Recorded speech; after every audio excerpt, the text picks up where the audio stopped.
in Texas Senator Ted Cruz. He is demanding Homeland Security Secretary Alejandro Mayorkas resign or be fired over the crisis that we're seeing on our southern border. Senator, good to have you with us. So when you hear that there's 15,000 more, thanks for being here. I've heard 19,000 more in some estimates headed this way. Do you expect they too will get in?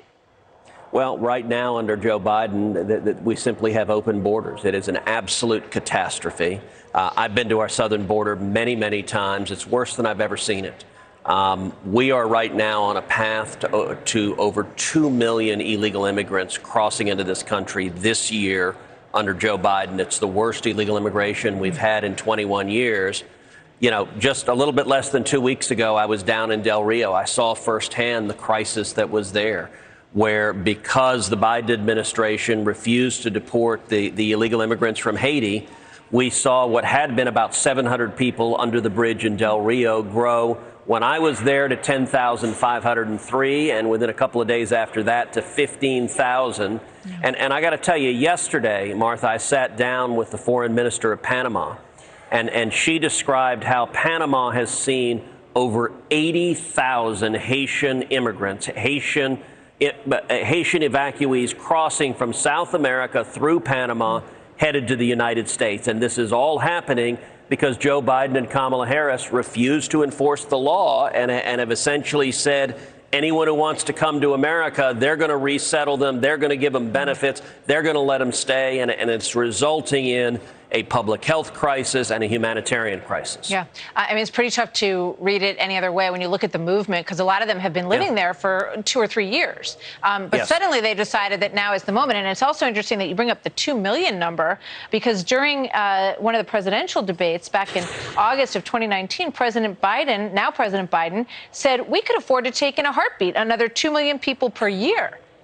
So it seems like it's clear that this has been part of the goal, actually, and it looks like they're going to reach that goal. But one of the things that I think is very interesting is the political impact in Texas. And I want to pull up a poll.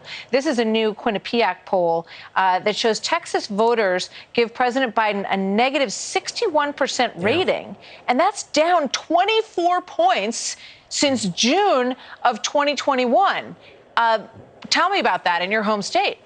Yeah, look, Texans are seeing it firsthand. We're seeing the devastation that is coming from this catastrophe of a policy. Just a couple of weeks ago, I was down in South Texas. I was in Uvalde. I was in Laredo. I was in McCallum. I was in Edinburgh. I was in Roma. And I did roundtables with farmers and ranchers down there. And I got to tell you, there were a number of ranchers women who described how they would not allow their teenage kids to go out on their own property without carrying a loaded firearm, because there were so many human traffickers and drug traffickers crossing their property on a daily basis. I did roundtables with sheriffs and law enforcement and local elected Democrats. Most of the elected officials in South Texas are Democrats. That's been true for 100 years. Almost to a person, the elected Democrats said to me, they said, listen, if my party, the Democratic Party, is the party of open borders, I can't support that. It is a disaster, and it is overwhelming the communities on the border. Del Rio, the population of Del Rio is about 35,000 people. Yeah. There were 15,000, half of that population crossing illegally. And what does Joe Biden do? He shamefully demagogues the Border Patrol. When he said, you will be punished, that was disgraceful. I know many of the brave men and women of the Border Patrol. I'll tell you, I stand with the Border Patrol, and Biden demagoguing and attacking them over a media lie. The media claimed that the reins on the horse were actually a whip.